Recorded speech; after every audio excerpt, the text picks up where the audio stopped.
Good morning, afternoon, evening, wherever you are. And welcome to a rather different show. This is because my connectivity failed yesterday. And so this is a bit of an ad hoc replacement for our normal views on the news that would go out at this time of year, day even. So I'm pleased to say that we have my co-host, Tercia from South Africa, joining us. Hello, How the John. devil Hello, are you? everybody. I'm good. I'm good despite everything that's happened in the past week regarding politics and so forth. And No. I'm happy to be here on sort of with one foot in two ponds. One is the Atheism UK pond, and Yes. it's nice to be here. Thank you for Yeah. making me part of the panel for tonight's presentation. Well, we won't be viewed because I haven't promoted it. Nobody knows this is happening, although we are going out live.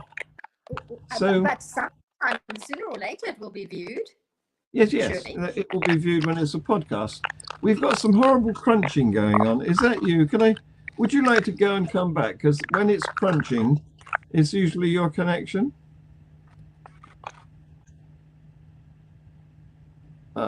She's muted. And it's still crunching. Okay, I will leave and come back. Yes, please. Yes, that might solve it. Meanwhile, David from the US of A. I'm so pleased you're able to join us, David. Yes, thank you. It's totally How my pleasure. And whatever the modality of the program is, it's always going to be smart, and it's always going to be well worth everyone's time. So I'm, as Tercia, I'm really pleased to be here today. Great. Okay. Well, thank you. So Tercia is stuck. She's frozen now. So I might have to boot her, I think. And the other thing is that StreamYard seems to have decided to put us into squares, which is, nothing to do with me. Yes. So can I remove Tercia? Yes, as Tercia's gone, and hopefully she'll go and come back without the scrunching. Mm-hmm. So the proposal tonight, David, as you know, I'm the president of Atheism UK, and I don't normally announce that to everybody, but I'm doing so tonight because it occurred to me that if there's anyone who should make a presentation like the one I'm going to share with you in a minute, it should be the person who holds this post, the president of AUK. So that's what I've done. I've prepared a presentation. I call it Theist or Atheist, and I'm going to take you through it. I would like to hear some of your feedback. Mm-hmm. Don't be afraid to chime in if you wish. Okay, so here's the first slide. Now, I prepared this in Keynote, which, as you know, has got some lovely animations, but StreamYard won't do them, so I've had to turn it into a PDF. Anyway, there's the title, Theist or Atheist, and what I'm trying to do is walk through the arguments which I've heard so many times on social media and lead to the ultimate conclusion, which has made many of us decide which of those options to join. Okay, so the first problem is the word atheism, because it needs unpacking.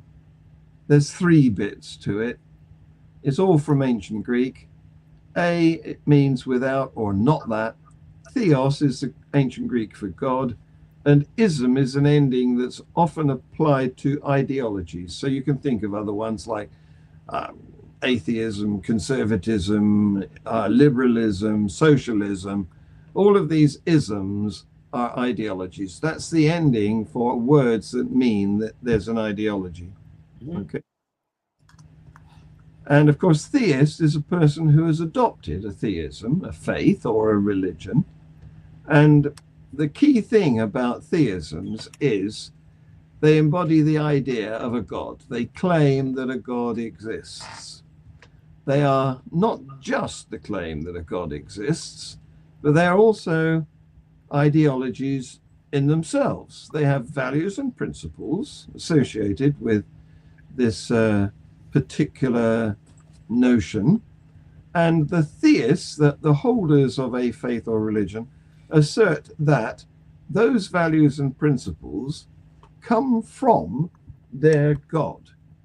Their God is the source of the values and principles. Now, I maintain that's a second claim. The first claim is that a God exists.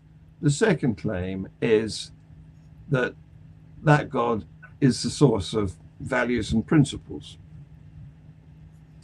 I'm going to challenge these things. So here is the next meaning, because we've defined theist. Now let's define atheist. And when you put a in front of a word, and I'm sure you can think of lots of other words that start with a, where the a has negated the rest of the word. Mm-hmm. So the purpose of an a prefix is to reverse the meaning. So in this case, an a-theist is a person who doesn't believe in a God, doesn't believe the claims of theists. So atheism is not a belief in God. And furthermore, because there's a second claim, it's not an ideology. And it's also not the claim that there is no God. I'll deal with that in more detail in a minute. So atheists simply lack belief in theists' claims. Mm-hmm.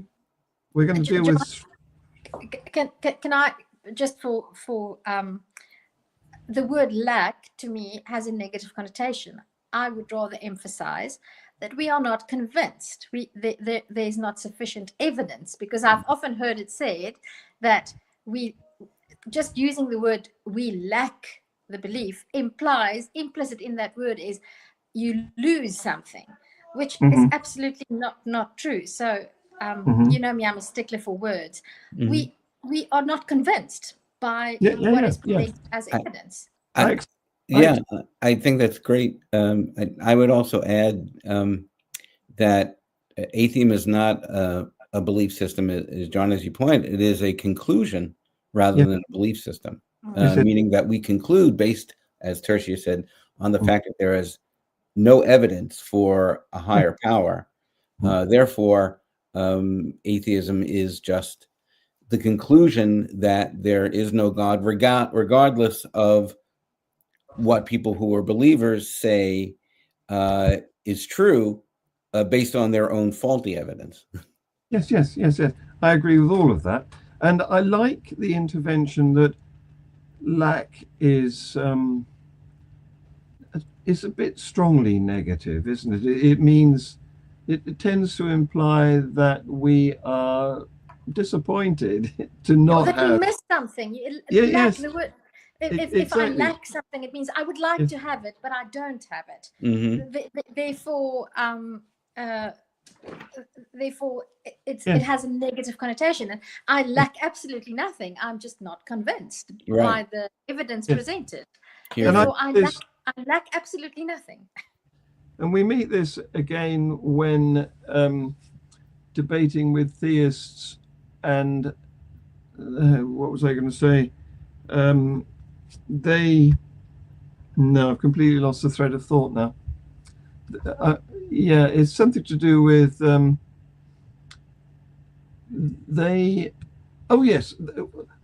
frequent expression is that somebody has lost their faith. And that's coming from the same area of disappointment, losing their faith should not be a bad thing. It should be open a bottle of champagne, Yeah. So anyway, this is all to do with straw manning, because particularly in the Bible states of the US of A, they like to claim that we are stronger than simply not being convinced, that we actually assert there is no God. And if you look at because we've got two different English dictionaries. We've got the American one, the Merriam-Webster, and we've got the Oxford Dictionary, which is based on English, not American English. But if you look at the American dictionary, it says quite prominently that the definition of atheist, first and foremost, is believing there is no God. That's not the case over here. You know, if you look at the Oxford English Dictionary, it's just non-belief in the proposal that there is a God. So we are much more willing to accept a non-assertive position about the existence or otherwise of God. We are looking at the belief aspect of it, right? rather than the actual existence or not. John, I just want to, maybe you're not noticing, I think it's important to address what is happening in the comments section. We have somebody who, he was on the show last week, I think, as well. Yes. Yes. Reality is, I'm the Yes. spoon, the fork, and the knife. And Yes. I think we should, just for clarity's sake, so he's making some claims here that, like, atheists don't debate, they make declarations and say that is fact. And notice they don't engage this challenger of their faulty logic. Perhaps we can just say at this stage, we are not going to engage in that debate right now, because that is not the purpose of this show. Mm-hmm. So, dear guest, thank you for watching. Thank you for being here with us. Yes. I'm taking notes. I am co-host of the regular Free Thought Hour, and I will be taking notes, and I would love to engage with you on what you're saying, but this is not right now. This show is a little bit different. So please contact us. You can reach out to me or John on Facebook, and we will absolutely engage with you, but not here, not now.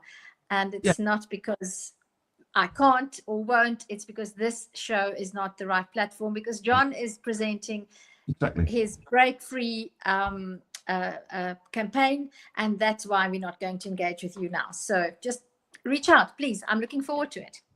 Yes, indeed. This is a presentation, and quite a lot of the objections will be addressed.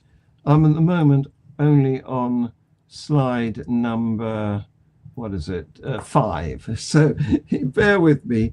And quite a lot of the questions and arguments will be covered in the next 15 or 16 slides. Okay, so let's just finish with straw manning, because it's a case of misrepresenting your antagonist's position so that you can defeat it, and it's not him. It's not him that you're defeating. It's your idea of what you would like him to be. So we are not claiming that there is no God. At least I'm speaking for myself. I'm not claiming that there is no God. Nobody can do that, because the universe is too big to search. Some theists also claim that their God is outside of the cosmos, wherever that is. So nobody can be sure that there is no God. And what our position is that there is no evidence for it. And so those people who want to say that we claim there is no God and that we're wrong, like reality is, I am the spoon, the fork, and the knife, is so doing, is wrong, because that's not what we claim. So you can't defeat something that we're not claiming. That's true. And I'd like to add, and for those of us who are fans of the late great Christopher Hitchens, he frequently reminded audiences when he spoke that the onus for the evidence is not on the non-believer or the atheist to find. It is for the theist to show beyond the shadow of a doubt. Yes, yes. And if you can't do that, then people who are non-believers have every right to be non-believers. Yes, yes. Yes, we're not making the claim. We're just saying. We're not making the claim. We're just saying, bring on the irrefutable evidence of your theology. That's right. Show us God. We're just saying an immortal being that has been around since the beginning of time shouldn't require anyone to speak for him, her, or it. No. It should, if it is the creator of the universe, be able to speak quite rightfully for itself. Exactly. Yes, it should be a doddle. If you can create a universe. Yeah, you wouldn't need multiple religions. You wouldn't need multiple Bibles. You wouldn't need multiple theories. You wouldn't need to, because everything is refutable when it is philosophy and theology. Yeah. So providing convincing evidence to people like us should be so easy for somebody or some entity that can create a universe. Right. Yeah. So let's take stock of how far we've got so far with slide 6. So I'm asserting that the existence of a God is unfounded, and I will deal with the evidence subsequently. But let's assume that assertion first of all. If that claim of the existence of a God being unfounded is true, faiths are groundless. There's no point to constructing a religion to submit to and worship to a God not been shown to exist. And the second claim, that God is the source of all the values and principles that the religion purports are true, that one falls on the failure of the first claim. If there's no God, he can't have provided any values and principles, or it can't have. And in any case, the principles and values differ between different faiths. If you subscribe to one faith, you will cut people's hands off if they are thieves. If you subscribe to another faith, you might have burned women at the stake when they proclaimed that your God was false. And these are not consistent.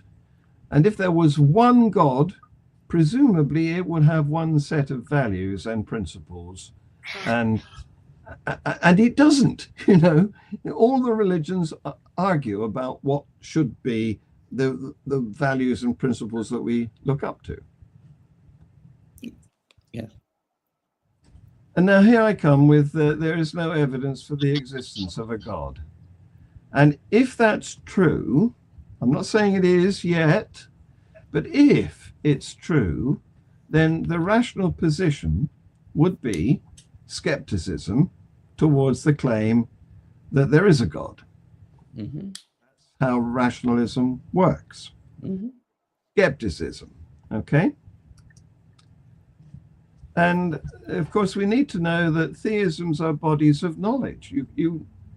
They are complicated.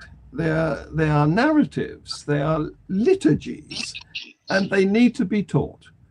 And they can't be taught to babies because babies can't speak. They don't have language. So therefore, we are all born without religion, without belief in a God. We are born atheists. You can't start teaching us whatever religion you want to impose upon us until we're one, roughly, when we can actually understand language. Okay? Now, when that happens, when you have been indoctrinated by your parents or guardians with whatever religion they have that they want to impose upon you, that will be your first religion. I was lucky. My parents didn't do that to me. So when you've been indoctrinated, that means that your first faith, your parents' faith that you've sort of inherited is just a geographical accident of birth. Mm-hmm. And if you look at the globe where religions are painted in different colors, you'll see that they are extremely geographical.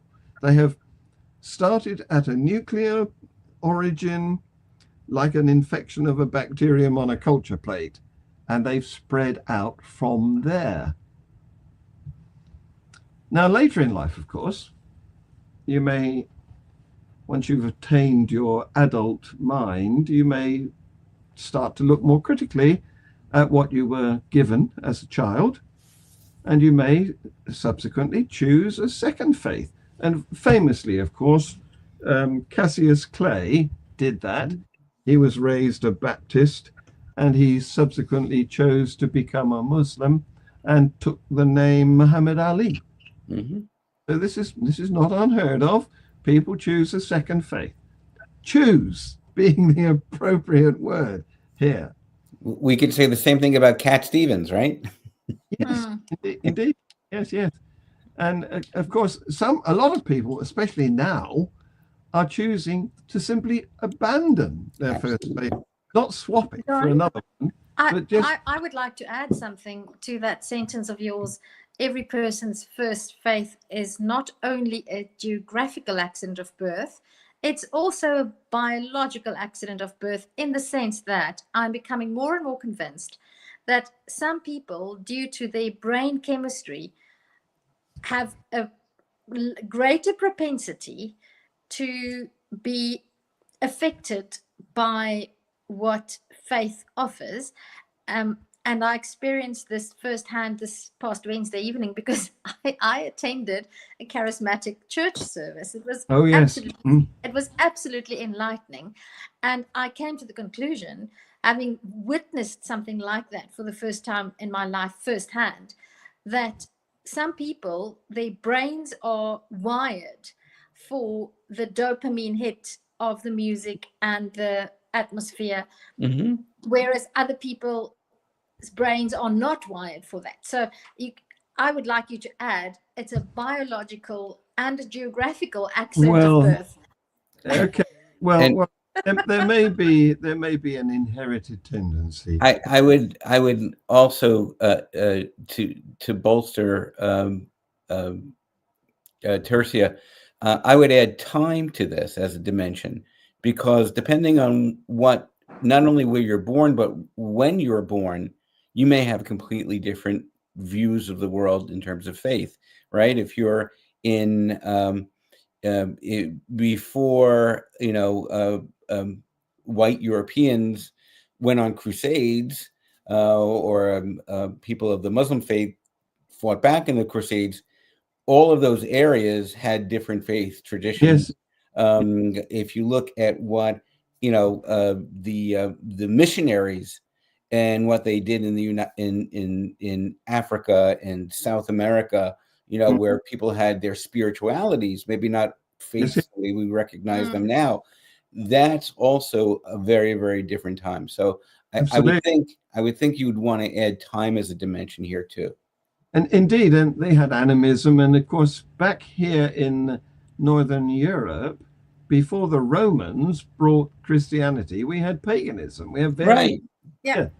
I'm a big fan of Odin. I mean, no, I go for Baal. I go for Lilith. Bravo.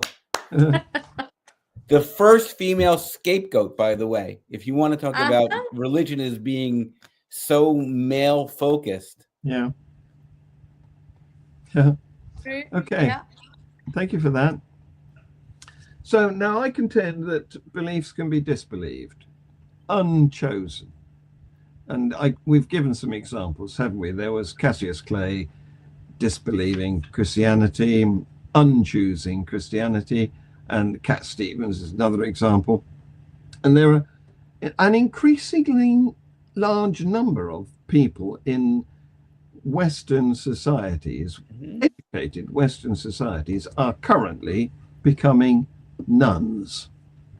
So this indicates, surely, that religious beliefs are trivial. Mm-hmm. They are just personal preferences, like wanting sugar in your coffee. Mm-hmm. And this also indicates that it's normal to revise one's attitudes and choices as we mature. Furthermore, it's normal to have doubts about previous preferences. I used to like sugar in coffee, but I don't anymore, especially if we discover that they lack verification. So I'd like to float the idea that it's normal to change your mind about Mm-hmm. belief systems. Mm-hmm. And this takes us to denying doubts, because we've evolved. We've evolved to be inquisitive. And it stood us in enormous good stead. We've learned a lot by, exploring, investigating, finding out about things. And so not being certain is an opportunity. And what religions do is they try to make it into a sin. Mm-hmm. When in fact it's normal. Again, normal is that word.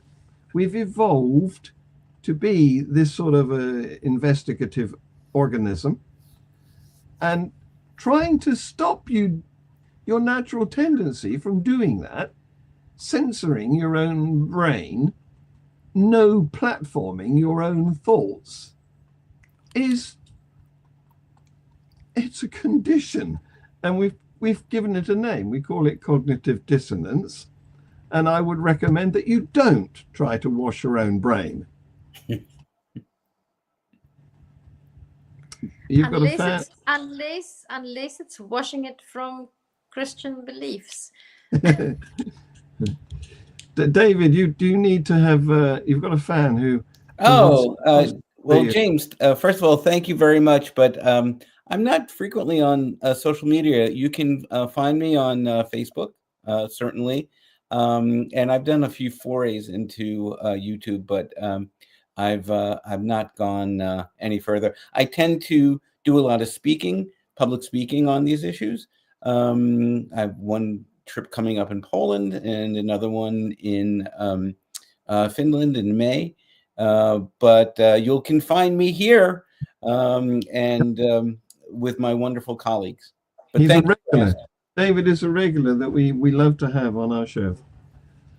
So, going on, if as the last slide pointed out, that belief is trivial, let's try and estimate the value of it. And I contend that the only time belief has any value is when we don't know. It's when we're stuck in the desert, thirsty, we don't know where the next oasis might be, and we're saying, I believe it's over the next sand dune. That is when belief has any value. It's when we're completely ignorant, but we would like some indication of a direction to follow in the absence of any knowledge. And so I need to define knowledge here, and I've claimed that knowns are items of information that cannot reasonably be disbelieved, and therefore do not require believing. I mean, you can try to disbelieve that gravity will pull you down if you jump off a roof, but I wouldn't recommend it. Well, I don't mind people believing, if you will, if that's the broad term you want to use. Where it becomes an issue is one related to, I think, power and who has the right to tell anyone else how to live their lives. So if you want to believe in a God, however you define God, right? And if that helps you make moral decisions, then that's fine. For the atheist, or if someone is sick and they believe, do you tell them on their deathbed that you're not going anywhere when they need to feel ensconced in faith, you know. So to me, that's a little more tricky.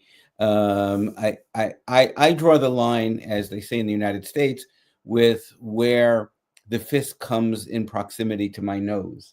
Yes, yes, right? yes. And so if you want to believe and have these beliefs fulfill your own private dignity and your own private life, that's fine. If you try to take away my right to live my life, then that's where the line gets drawn. Absolutely. I wouldn't mandate that it's illegal to believe. Right. I'm Right. I'm just trying to devalue belief down to the level of, horoscopes. I'm a Gemini, but I don't lay much store by that because I don't think there's any value to believing in it. And that's how I would like to see faiths and that sort of belief system turn out. I have a slightly stronger view on we've got skulls. Only because, but I'll go ahead, please. No, I was going to say I could possibly be labeled as less tolerant of belief, although I agree 100%. I would absolutely never stand for mandating unbelief or atheism or disbelief. But I do think we should be more serious about interrogating what people believe, Yes. because beliefs inform actions. Yes. And what is currently happening in the United States, the fact that Project 2025 and the goals of the Christian right has been achieved after 40 years, I think is in part due to the fact that there was not enough interrogation and not enough conversations about what people believe and why. Because what beliefs inform actions, and the more sincerely those beliefs are held, the more of an impact they have on people's actions. And because people act in the world based on their beliefs, if people believe that abortion is wrong or that it's a sin to be gay, then they will sooner or later act upon those beliefs. Yes. Right. But I think this is not an area which should be mandated. I don't think there should be an act of parliament forbidding belief. I absolutely agree. I think we're now into the area of education. Yeah. I think belief is a deception. Abhor it, but I would only be prepared to help people to understand rather than enforce my attitudes upon them. So that's the whole purpose of this presentation, really. I'm trying to persuade people to abandon their belief for reasons, for rational reasons. And I come on to you're going to level the criticism of absolutism against me in a minute, but I'll deal with it when it happens. Hey, can I just add one thing? And I'm sorry to interrupt because I'm sure you probably when we talk about things like the biological basis for faith and things like that, up until the last 300,000 years, we were pretty much animistic. And if you go back to someone like this, who's a Neanderthal, right, you don't see any type of polytheistic or monotheistic faith. You only have that when when our species, anatomically human species, comes onto the planet 300,000 years ago, and you only have the modern world that we do simply because of the frontal lobe, something that Neanderthals lack. But we do not. So the idea of faith and as a construct and reason as a construct only exists because we developed this frontal area of our brains. Absolutely. We invented the forehead. Thank you. We evolved a forehead. Yeah, we evolved a frontal lobe to give us the ability to be rational, fly to the moon Yes, yes. essentially, and see, on the micro level with the scanning of an electron microscope, as well as with space telescopes that could see to the end of the universe, to the Big Bang. That is because of our frontal lobe, Because of our foreheads. and Yeah. that's the good thing. And so that's the creativity, Mm. right? And some people can argue that, well, faith is evolved as a form of creativity. Mm-hmm. Anyway, we won't get into more of that. I apologize. I'd like to point out to our audience that David is an anthropologist who lectures at New York City University. City University of New York. Yeah, yeah. Slight difference. A lot cheaper to get an education than NYU. Okay, right.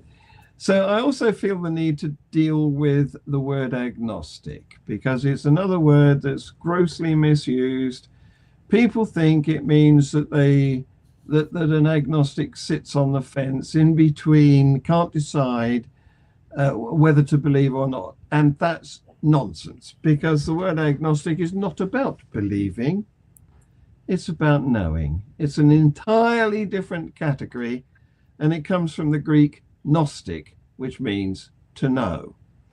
And so there's a gulf here between believing and knowing. And there should be some way of crossing that gap. And that way is evidence. You shouldn't change a belief into a piece of knowledge without supporting it with substantial evidence. So there is no middle here. It's like a magnet. There's one end and the other. Mm-hmm. You can't be half hooked. You need to decide. It's a pendulum that swings. It doesn't hang around in the middle. You've got to decide which side you want to be on. And that's the point of this presentation. And it's perfectly fine to say that I would describe myself as an agnostic atheist, Yes. which means I'm not convinced that there is a God. There's not enough, but I don't know that there isn't a God. I don't have enough information to make the claim that I know there's a God. I'm not convinced that there is. And I think that is such an important distinction. I don't think we do enough to address the whole issue of agnosticism, because so many people use it as a sort of a halfway house between belief. You're a believer, and then you become an agnostic, and then you become an atheist. It doesn't work like that. No. So you've driven me on to a slide, not the next one, but the one after, which agrees with what you've just said, because I assert we are all agnostics, even those of us who have chosen to believe in God, because nobody has any evidence for the existence of a God or the non-existence of a God. And so what we're in there is a belief area, whereas we should be in a Gnostic area, a known area. And so let me go back to the previous slide, which leads up to this, because that contends that believing without evidence is foolish. And of course, many of us have been brought up as children to think that there's a Santa Claus, a Father Christmas with reindeers and a sleigh, and comes down a chimney and delivers gifts, and we have to leave out mince pies and glasses of sherry and all that. But most of us, hopefully all of us, have come to realize that that wasn't true. However, this is an illustration of how believing without evidence makes you vulnerable. You can be tricked. And I like to tell about my father, who sadly is dead, but he was the afterthought in a large family of, I think it was 4 brothers and 3 sisters. And because he arrived late, he was like a cute pet amongst the siblings who kept up the myth that there was a Father Christmas long after he should have been allowed to realize that it was a joke. And he was distraught when he finally found out, because there was nobody he could trust. Mm. He'd been deceived by all his family. Mm-hmm. That's dangerous. And that is the point. If you've got a belief, you've got to back it with evidence before you can take it on board as a known. Right. Otherwise, you're going to be prey. That's Prey. And people will take advantage of you. They will try to sell you fake stuff. We've got words for them. They are snake oil salesmen. Mm-hmm. Not pastors or prophets or priests. Well, yes, indeed. Right. I would put them in the same category. I would add to this slide that not only is what you're saying very true about the danger of passing on these cultural ideas in general about faith when there's no evidence. It's, but to my mind, and maybe you can correct me, I know of no person who is a non-believer who respects science who is willing to kill in the name of gravity. Exactly. Or kill in the name of germ theory, or kill in the name of natural selection. Yes. Where beliefs that are more fascist related or blood cult related, which is most of the theological religions we've made up to define ourselves, certainly can't hold that same mantle. Yeah. And as an example of that, Tercia and I had a guest lined up for Free Thought Hour who was a Muslim pastor who had left the faith. No, he hadn't left the faith. He was still a believing Muslim. He was an openly gay imam from Cape Town. Yes. Oh, tell us what happened, Tercia. And yesterday I'm not sure, there are different versions of the story, so it's a breaking story. But the long and the short of it, he was assassinated. He was killed. Wow. He was shot. He was gunned down yesterday morning. And he'd been to marry some LGBTQ plus people. I've seen reports, John, that's not what happened. I don't know what, he was in Port Elizabeth. So I will see what I can find out. But update us, yeah. But he was probably killed because he was an openly gay imam. Right. But he was still a believer. He was very much a believer. He ministered to gay Muslims, and the comments in response to his murder, I mean, it's horrific. Well, as David says, scientists who believe in gravity do not do that. No. Right. Yeah. Okay, so here's my contention that there is no evidence for a God. And this is, we visited this one before. That makes us all agnostics. If that's true, that makes us all agnostics, even the people who think they are theists of one sort or another. And what they should be doing is saying, well, okay, there's no evidence. I should be a skeptic. Okay? So what could possibly be evidence for a God?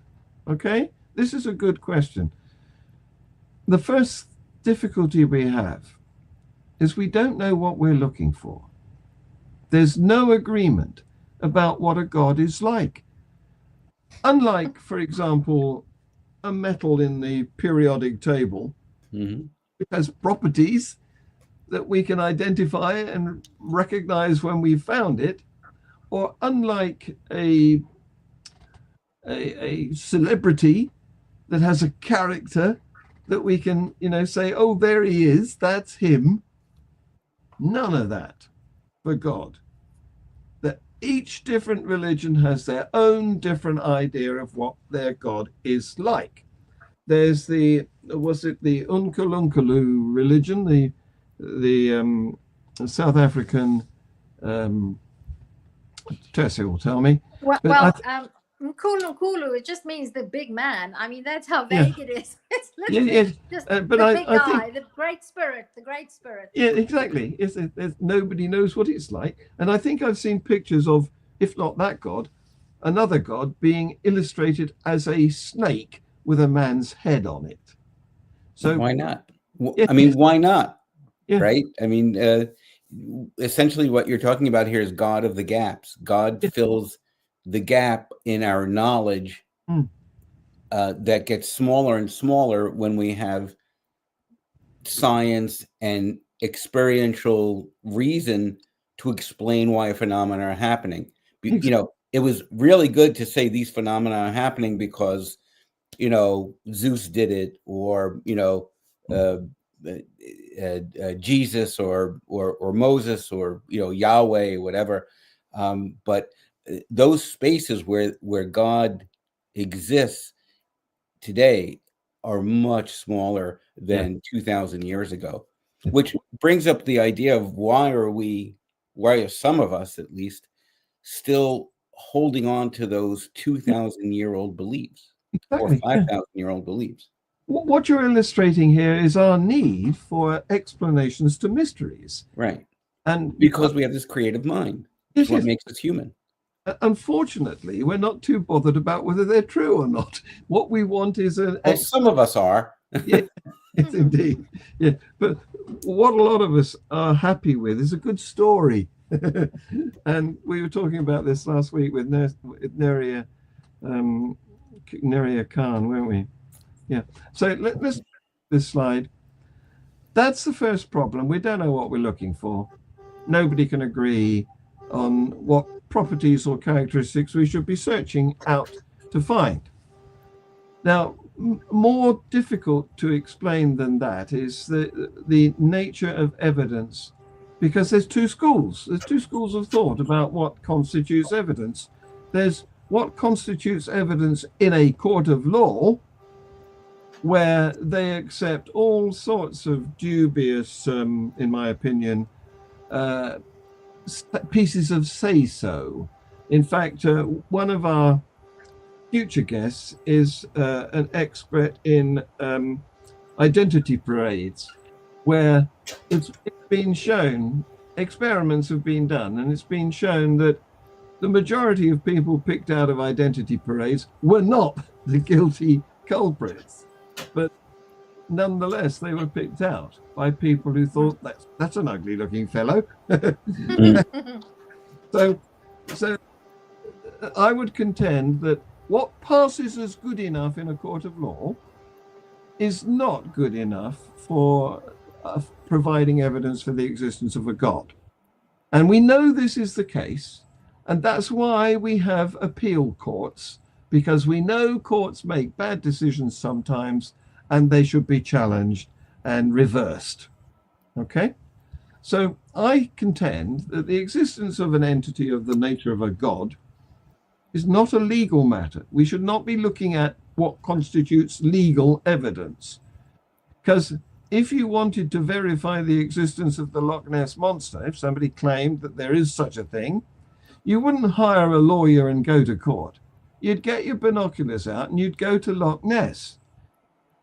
Because legal considerations of what constitutes evidence are irrelevant in the case of whether there's a God or not, because we're talking about an entity, and the existence or not of an entity is a scientific matter.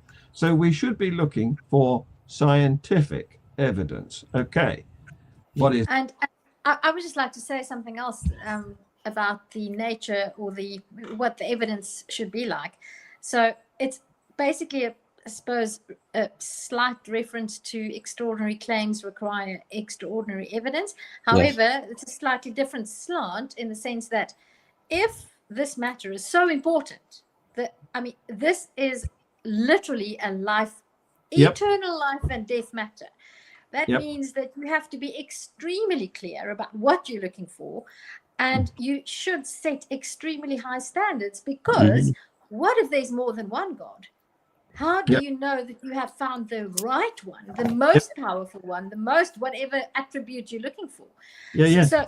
So I think it's really, really, really important that you set out very, very good standards of evidence. Because what if you're wrong? What if there are several gods out there, and some of them are good and some are bad and some are more important than others, and you have not found the right one? I mean, just imagine that. You're doomed, aren't you? Yes, that's right. And it's not whether you found the right God or not. It's a case of whether you were in the right sect or not. Right. Well, if they were a god, and if they were gods, and if they were real, it would be important to find the right one, and there should be a criteria. Yes, that's right. Because finding the right one. There's 30,000 different versions of Christianity. Right. Exactly. Yeah. Right. And those are all changing all the time. Yes. As well. We have to remember that as much schism as there is external to each religious faith, that each religious faith is itself changing over time as well, right? The whole idea of paying for your sins, with money to the church. Yes. And all of it. And can you imagine if you are a horrible person and you miss that for I can't give £500 to the church and now my sins are forgiven, You're talking about indolences. Exactly. And there's more than that, there's, even today, you have Galileo, right? Being killed. You have Charles Darwin being treated persona non grata and ignored, and some levels of violence towards him from both the Church of England and, of course, Roman Catholicism, until eventually, there's an agreement that, I guess we can't ignore the proof anymore. That's right. Yeah. I watched So I just want to say, Galileo wasn't killed; he was just placed under house arrest. I'm just making the correction because I don't want anybody to jump on us. Yes, my apologies. And Darwin was not killed either, obviously. No. But in their lifetimes, they were treated horribly. They were ostracized because of Giordano the Bruno. He was. Bruno was killed. Right. He was burnt at the stake. Yes. For stating correctly that I think it was about the sun. I'm not sure. Yeah, the sun of Giordano Bruno. Yes. Of the solar system. Yeah. Okay, John, we have to read. I'm so sorry, but I just have to read this. That reality, whatever spoon, fork, knife says. Good luck to you, folks. Just be true to yourself, and when you're about to die, don't ask God to help you. I won't. No. Yeah. So I watched a Louis Theroux documentary recently because he's visited the Westboro Baptists 3 times, and each time they've had a different scripture. They've revised their attitudes because not that recently, but in the recent past, the founder died. And so Westboro Baptist it's evolved. It's not what it used to be, although they still say God hates fags. Yeah. Anyway, let's take a look at this slide. What is scientific evidence? Well, I contend it's observations. And observations are detections of phenomena that exist outside of heads. And they are in the form of either matter or electromagnetic radiations. And we know, thanks to Einstein, that those are interconvertible. But in any case, they are something which can be detected, not invented inside heads. They are not thoughts. Thoughts are created inside heads, and thoughts cannot make evidence, because thoughts can be anything. Thoughts can be of a Dalek, of a you name some irrational thoughts for me, of a of a donkey that has wings that rides to paradise with Muhammad on his back. Thoughts can do anything. There's no limit. But there is a limit outside of heads. That's the universe's business, and we can observe it. Okay? So, I contend that there's a barrier between brains and the external realm. You can't know what I'm thinking. You can't share my pain. You can't share my orgasm. And thoughts cannot affect the rest of the universe. We've tried to do psychokinesis. It doesn't work. The only thing that thoughts can do, the only control that thoughts have, is on other parts of the body that brain is in. But what thoughts can do is be assembled into arguments. Ideas can be associated, but this is not evidence. You can make as many arguments as you like, and people have, for the existence of God. None of them constitute evidence. Mm-hmm. What arguments need for support is evidence. And without evidence, an argument cannot reach a conclusion. You said this earlier, David. It can only provide an inference, a direction to look. Conclusions are the business of science, and that they come from a match between an idea and an observation. And that was first realized back in the days of the Renaissance. Yeah. And you talked about Galileo. He was one of the first people who suggested that we could test our ideas by carrying out experiments and observing whether the results matched with the idea that we were promoting. That's a lot like the idea, and I talk about this with my students all the time, the difference between discovery and uncovery. Yes. Where, when we say, oh, someone discovered natural selection, or someone, really what they've done is they've uncovered it. Yes. Because it's always existed. It's Yes. just now we've come to the point in our own maturation, intellectual maturation, where we can explain the natural world. And so that's a really important distinction, because often is the case, unless we are creating something through the methods of science to put things together that nature would not itself put together. You can think about chemistry, medicine, stuff like that. That would be a discovery. But really, often is the case, we confuse these two words. Yes, we do. And reality is, many of the things that we have that we've discovered are really not discoveries, but uncoveries. Yes, indeed. But the only thing that we can do with our brains is make models. Right. And then test them to see whether they fit with how the universe works. Mm-hmm. And if they fit reasonably well, we can travel with those models for a while. We did this, of course, with Newton's laws of motion. But then when we discover that there's some areas where they don't fit, some exceptions, like the orbit of Mercury around the sun, then we've got to revise our model. Mm-hmm. And we did this. Einstein came up with relativity, which explains the orbit of Mercury much better than Newton's laws do. So Newton wasn't wrong. He was just less accurate. And we don't really know yet whether Einstein is perfectly accurate. We might discover some flaws in the way his model doesn't fit in the future.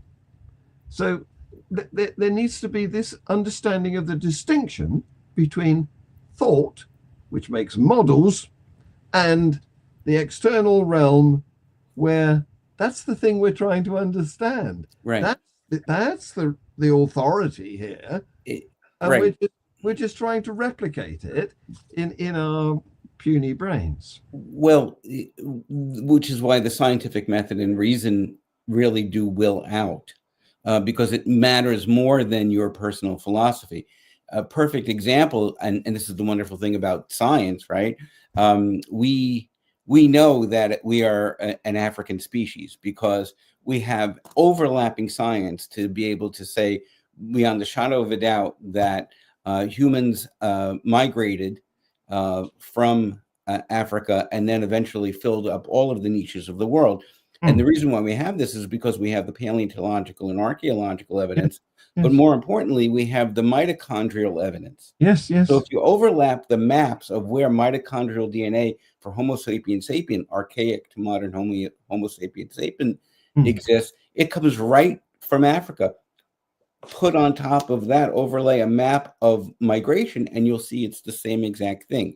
Yes. So here you have two forms of knowledge, two forms of reason, two forms of science, basically saying the same thing, which gives you much more recognition of truth than just thinking about it. Yeah, much greater strength. But of course, it's still open to review, isn't it? Of course, Yes. and it should be. That's the thing. Science should not, and I think this is a positive thing about science, is that often it is looking to be told what it got wrong. Yes, yes. Whereas belief usually brings on some level of conflict and insult. Yes, yes, yes. Yes, we like to be wrong because that's the only time we can be sure we've learned something. Oh, absolutely.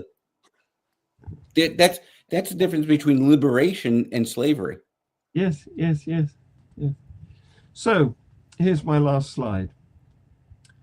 In order to continue to believe in a God, theists have to decide whether to disregard the importance of observational evidence and the success of science and be pre-Renaissance in their understanding, or to leave their faith and become atheists.